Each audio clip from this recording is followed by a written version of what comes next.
Dr. Ayobami Lam Adeshina. Yes. Let's look at Oyo State as a case study of what development is about.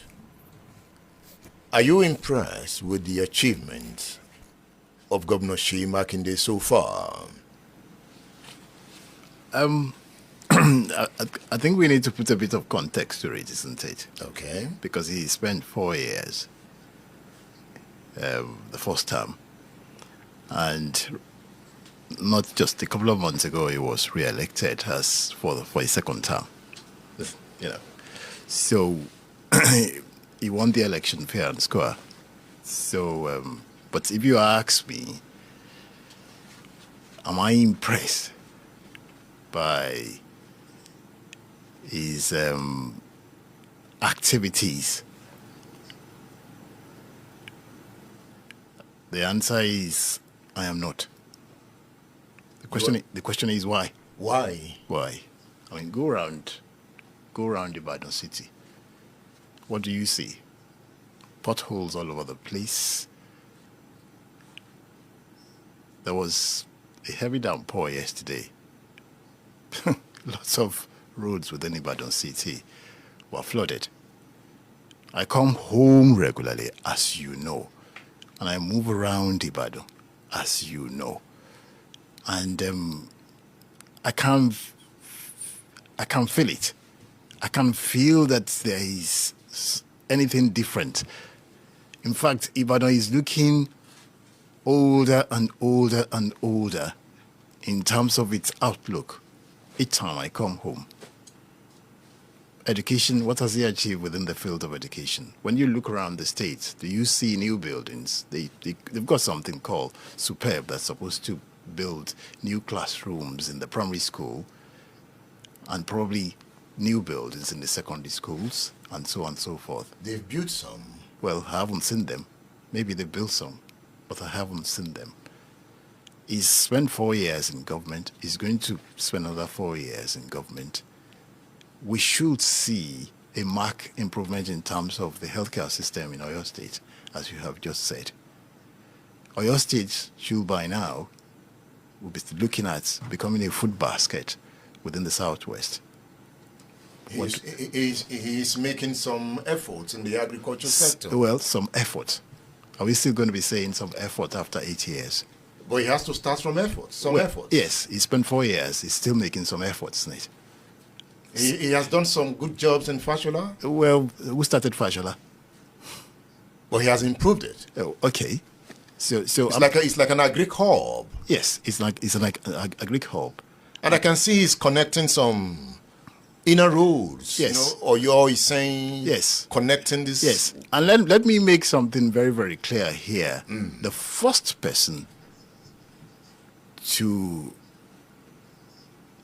who tied or who constructed Ibadan Isenyi Road happens to be Alhaji Lam Adeshina between 1999 and 2003. It's a federal road. He used the state money, and the reason why he used the state money to reconstruct that road is because Okeogun happens to be the food hub in Oyo State. The money was not paid back to Oyo State government until the time of Alawo Akala. So he didn't He didn't collect that money. It was collected by Alawo Akala. That's number one.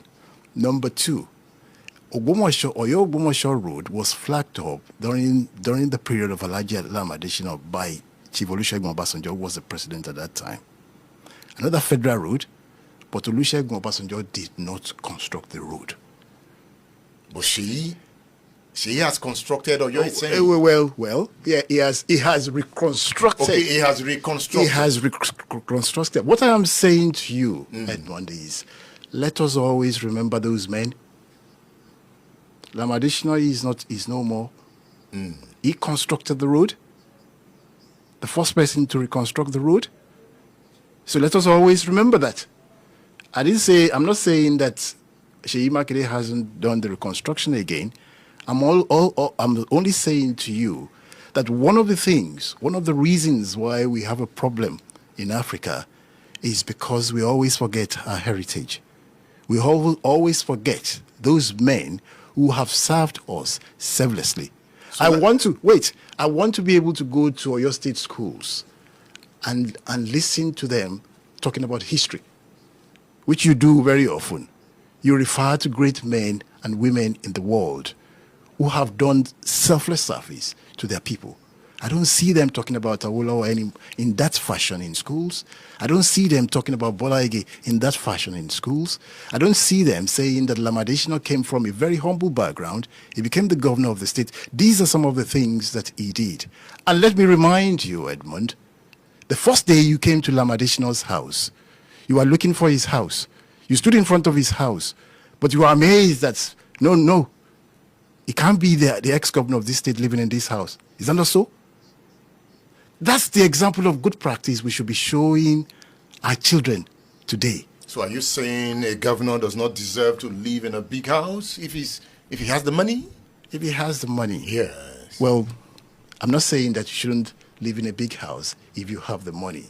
I'm saying that some people did us selfless service. We must continue to recognize that. Now, you have agreed that your father did a good job. I'm not saying, Edmund, it is not for me to say my father did a good job. I'm only relaying to you what he did. Now that he did that, Seyi Makinde has also done what he did. So Seyi Makinde has done a good job, right? Well, my father builds classrooms. My father used quality leadership. Are all the people who surrounded him. My father constructed the internal roads that you and I are passing through now that Seyi Makinde hasn't done. I'm not. Don't get me wrong. Seyi Makinde won the election fair and square. Our job is to push him and continue to push him to do well. To do well.